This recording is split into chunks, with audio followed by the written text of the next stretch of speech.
Good morning, everybody.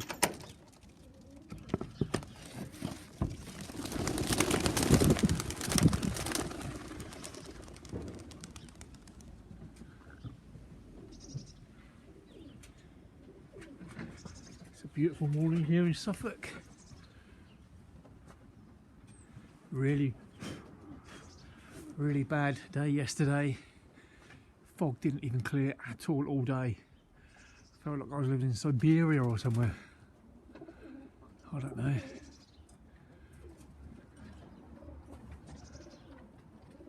But got to seize the opportunity and get the birds up in this blue sky. They're all hens.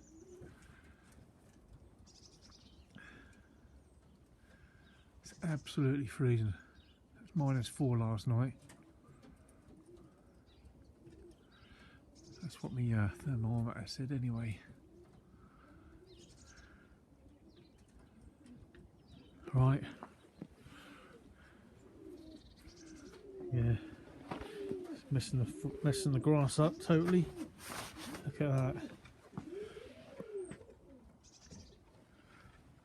Stock birds have all had a bath this morning. I had a warm hot tub this morning. I don't think you can see the... No, it's cooled down now. Yo, I had a hot tub this morning. Now they're all looking sorry for themselves.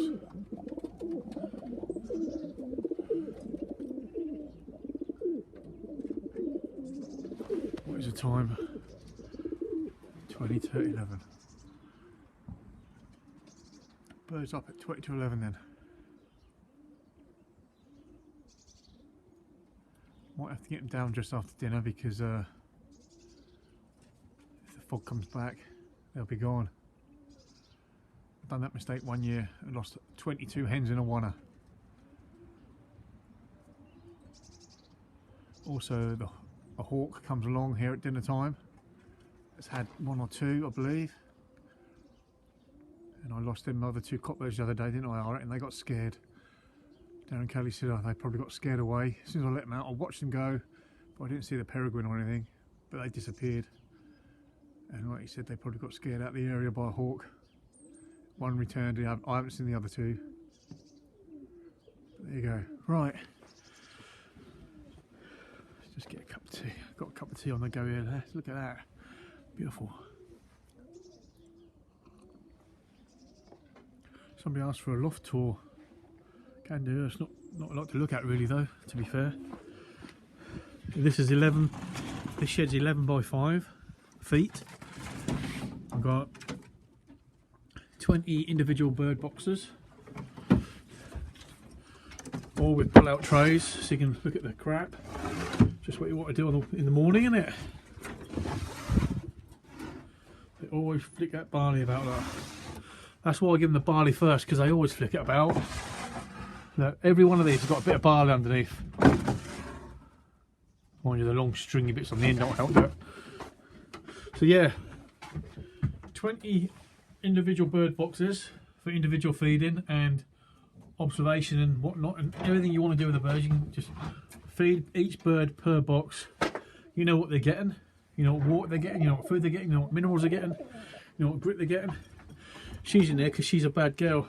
She lands in the conifer tree behind the loft. So I don't want her spoiling the others, so she can stay in for today. So yeah, got 3 sections here. 1, 2, 3. Obviously this one's got a flap to go through the hole there to the aviary. So the birds land on the aviary, come in and then come through there.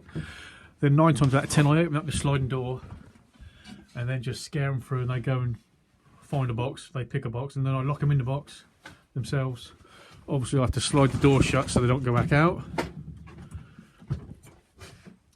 And then I'll just lock them all up after they're dropped, lock them all up, then feed them all. Don't know, mate.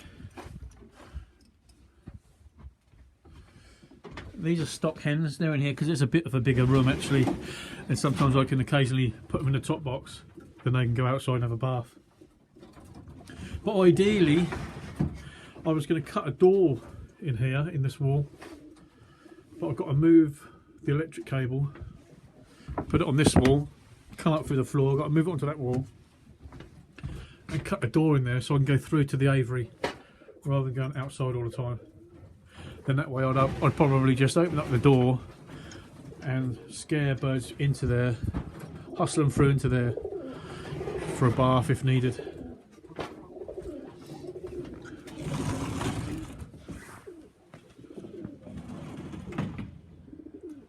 So yeah, the stock lofts, like I say, the birds come through the aviary.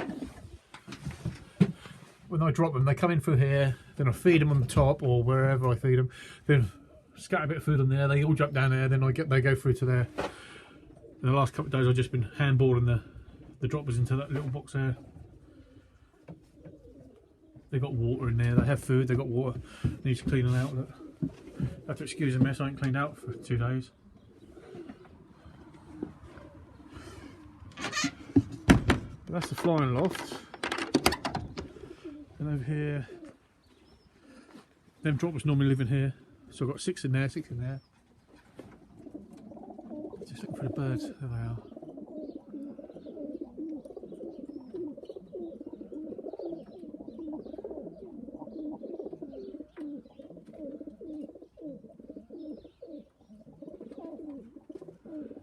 I'm looking for 4 hours a minimum out of them. Unless the weather beats them, or a hawk, then I'll get them down.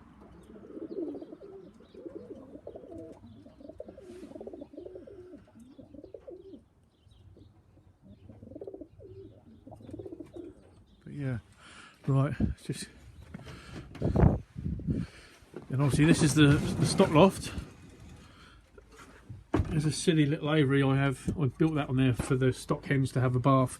They can go through the hole and have a bath if they're in there, but they're over that side at the minute. So I've got 2 sections here that hold 6 birds in each. With pull out trays for cleaning. Again, I like to just pull out the tray so they clean. And got the old canary sitting there. This is where that's a heck of a mess here at the minute. Excuse the mess. So you've got food bins, bag of food, obviously, brood and wean in there, buckets.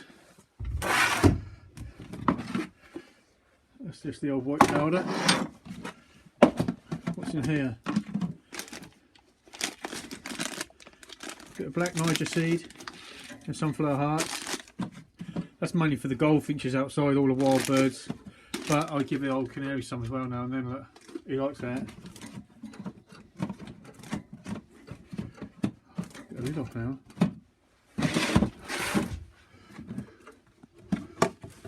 Great. And that's brood and wean. Anybody use this stuff? Desi dust. This stuff is brilliant for red mite. Absolute winner. It's expensive. Desi dust for red mite, brilliant. Stock loft, 6 boxes. Obviously all the cockbirds are in there now because they share boxes, so that'll stop them fighting if they're not allowed in there. 2 boxes for storage. While we're here,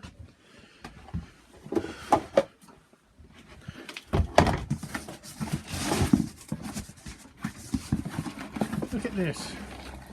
Tobacco stalks came pre-cut. They're not as dark as they normally are, but they came pre-cut. Look, they don't actually smell very tobacco-y either, so I don't know about them. I've used tobacco stalks once before, but I just thought, well, I haven't got a straw, so I'll get some tobacco stalks in. So yeah, that's it.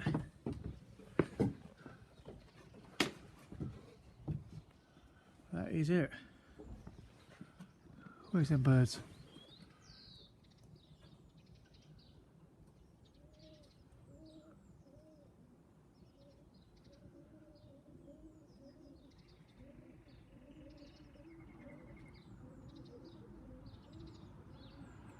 That's all mixed canaries singing away. Just heard it then. Right. Thanks for watching. Have a good weekend. And be good. See you later.